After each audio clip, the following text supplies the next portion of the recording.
What is good, YouTube? Yu-Gi-Oh vendor here with an updated deck profile. This time I'm finally going to show my side deck for my pure Ryzeal deck. Been having a lot of fun with it, and I won't continue to play it. The ban list is not out yet, but Ycs Vancouver is over. And it was just an interesting event seeing Ryzeal still top, but it was the Mr. Rookie version, which is not really a surprise because that's been the most successful version lately. But here's my take on the other version, pure Ryzeal. And I play dual drive, obviously to be able to search and be able to decrease or increase your attack or decrease your opponent attack. And then on top of that, just being able to get to your cross or your plug-in or your plasma hole. And that's essential to being able to set up a good board or interruptions or recursion.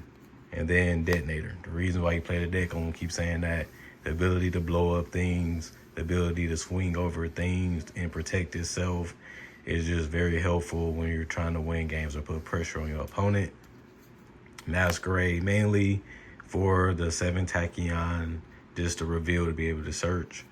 And then Eclipse Twins, being able to attack twice and be able to use your seeds to do more by putting this on top of them is always good. And then his graveyard effect is decent too. And then even Swarm Axaton Knight to be able to clear boards is the whole purpose of this card, being in this extra deck, and it comes up. And then obviously that Gust of Emerald, some people play it, some people don't. I believe that you should be playing it because you only got 2 Ice, 2 X, and obviously 2 Sword. And then you want to recover some of your extra deck monsters too. And that is very good, especially when you need it to be able to continue to play it or continue to grind in games or matches. And then Castell, being able to shuffle a card back, being able to be used for Harpy Feather Storm. And on top of that, to be able to put a card in defense mode is a lot of reasons you should be playing Castell, one of the best rank 4s in the game. Tornado Dragon, I still play because you want to blow up field spells, you want to blow up back row, and that's the whole purpose of this card in the first place. So I still play it for that reason. Infernal Flame Banshee, because you want to see your pyros if you get stuck, or you need to find a way to get another card to your hand that's a pyro. Infernal Flame Banshee accomplishes that for you. Daguerre is a versatile card, being able to double attack, being able to draw, being able to summon the card from graveyard back to the field.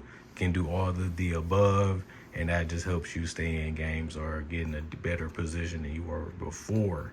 But Booska is a stall card. You summon it just to sit on it. It's always been good for that reason, and it has the same appeal now that it did back then. That's why it's usually a staple if you play level 4 monsters. And the Aggregator, just a hell of a card, just being able to negate a face-up card and being able to get it off of X into the graveyard. Just combos well still to this day, and it makes it tough. But not only that, Balan, the Super Sky Blaster, is really good too for the same reason. You send it and you just pop a back row or a monster that's face down. Is good, and it has been amazing for me, and it has won me a lot of games because people don't really see it coming, or they don't really think about it even though they know it exists, because they just have to play their cards the way they want to. They don't know if you're gonna be able to get it or get to it, and that's why they play the same way that they normally play. So this card still comes up for that reason. And then Typhon, amazing. It's just a comeback card, or a card that gives you a little bit of hope or a little bit of belief that you can still win your game or your match. And it's mainly because it comes out of nowhere most of the time. Your opponent just plays like Valan. I'm just gonna summon this, and hope for the best. And then you just be like, summon a hand trap or summon something random and just slap a Typhon on it and just like, yes, I still got a chance to win this game. Side deck, 3 Lancia, Orcus, and Malice, and Crystron, and just so many decks still banishing, and this card just says no, you can't do that. And it also hurts certain cards like Allure of Darkness and stuff like that I've been seeing around every once in a while, and that card is good to be countered by this card. And then I play 2-track triple attack this Thrust, it's just one of the modern day staples. There's just so many cards that won now, and this is one of the best ones that's not, and it lets you see the ones that are. Like Lightning Storm, I only play one copy because you can thrust to it, plus you might draw it anyway. I still play the one Duster, you can thrust that too. And then same with the evenly matches. If I can't Lightning Storm you, I'm trying to evenly match you. And this card helps even against a mirror match. And then Solemn Judgment, this helps against the Lightning Storms and the evenly matches and cards and summons. If they activate this at the right time, or if you activate it at the right time, it can really hinder your opponent or close the game out and just be a blowout card still to this day. And then Dimensional Barrier is the same. Call Synchro, call Exceed, call Fusion against certain decks, especially if you got a detonator on board or a dual drive and a detonator on board. It just freezes your opponent or causes them to want to go into the next game or forfeit the match.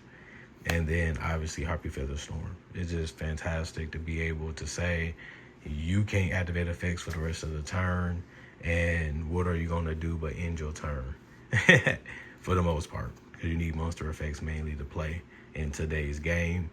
And then Double X, the best one to be able to send cards that can interrupt your opponent or stop your opponent, is the reason why this card is so strong, or even Revive, because of Eclipse Twins. And they got great defense for a level 4 monster also. Other than that, it searches your fires. And then obviously Ice is the tour guide of the deck. You summon it, then it summons from deck. And then you could continue to play or combo off depending on if your opponent got hand traps or not, but it's still a strong play. And then Sword, the extender, you just have a card, summon it, and then it can search, obviously. And it's going to search a light pyro monster, and that's what it's going to do. And that's real strong most of the time. And then Star Ryzeal just allow you to search your plug-in Plasma Hole or Ryzeal Cross, and that's his main thing to do. But the fact that it's on 1800 comes up sometimes too. You just summon it and just swing with it or just be there to put an extra damage on the board if you can attack directly. And then the wolf bark of the deck, you basically have to get rid of a card. Then you can summon one from the graveyard, and then you're allowed to search or even just go into a seed or just swing with this one.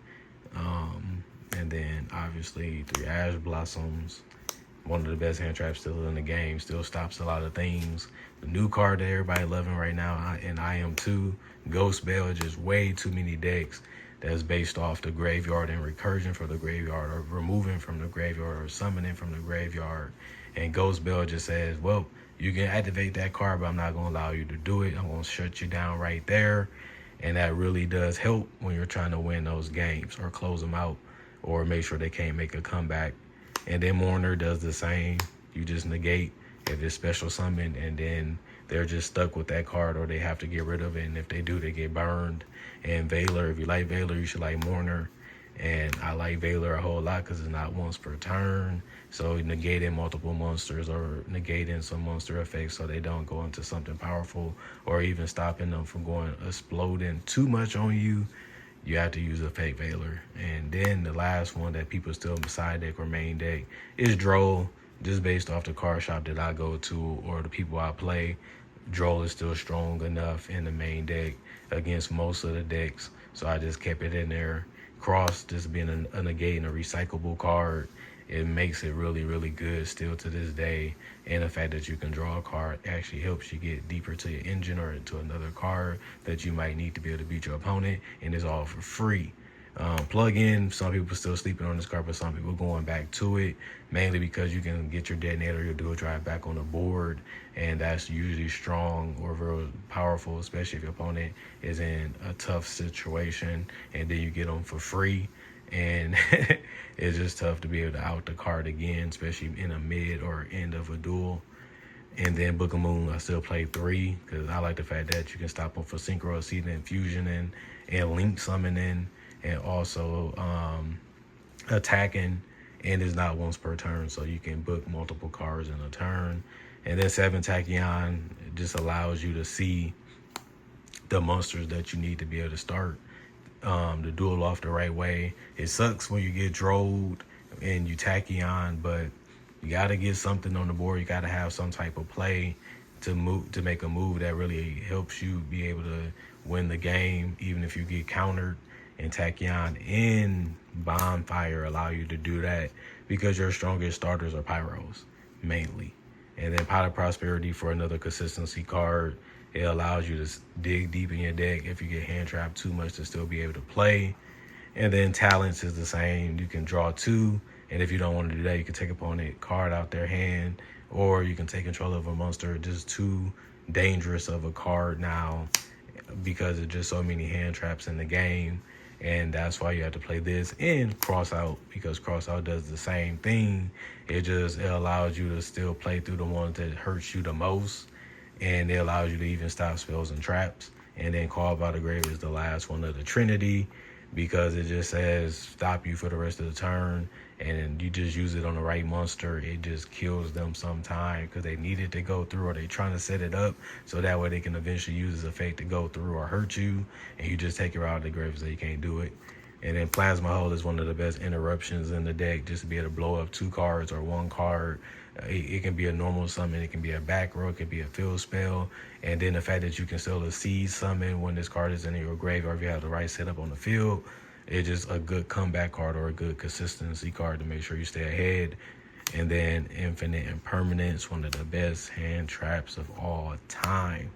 And it still is really good, just negating the monster's effects and being able to take away the column cards effects too. Infinite Impermanence is just really, really good still to this day. And it's fun playing it still. Other than that, thanks for watching. Comment, like, subscribe, and share. And I'll catch y'all in the next video. And I'll see you guys later. Peace out.